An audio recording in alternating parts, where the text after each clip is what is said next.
Un spectacle sur l'art, la route des rêves.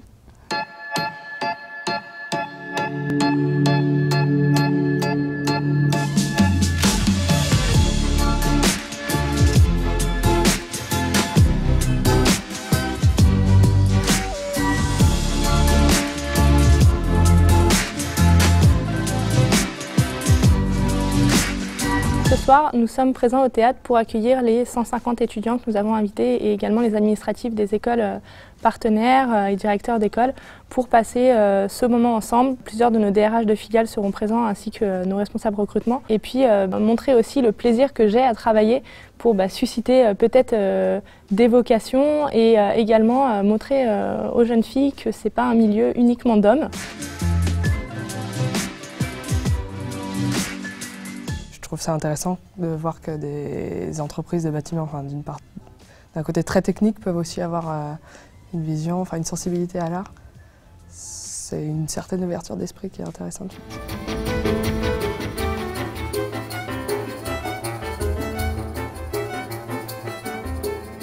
Quand on pense à Colas, on ne pense pas forcément tout de suite à l'art et au mécénat qu'ils font derrière. Et c'est aussi une autre façon d'approcher les étudiants. Ça dénote aussi une volonté de vouloir épanouir tous les employés. La fondation Colas, voilà, c'est quelque chose qui existe depuis longtemps. Et donc ça donne envie aussi d'effectuer un stage dans cette entreprise dans le futur.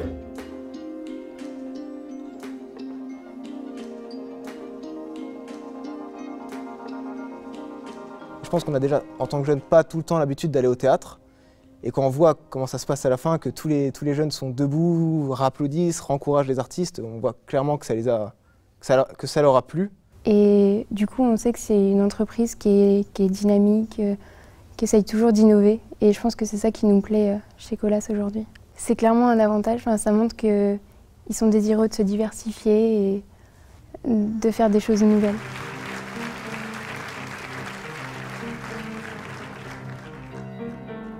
Ça s'est super bien passé. C'est un spectacle qui nous enchante, nous tous, mais vraiment.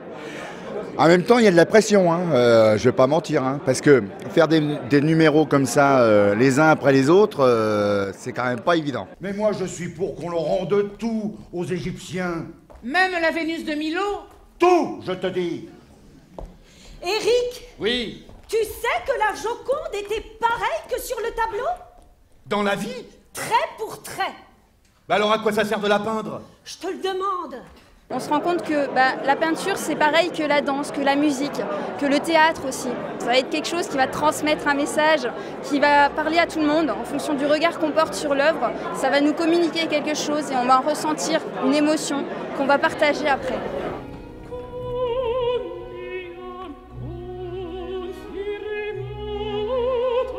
J'en ai rencontré 2 ou 3 d'étudiants qui m'ont dit tout le bien qu'ils avaient pensé du spectacle. Ça aussi, le spectacle, j'ai l'impression qu'il touche pas mal de couches de génération.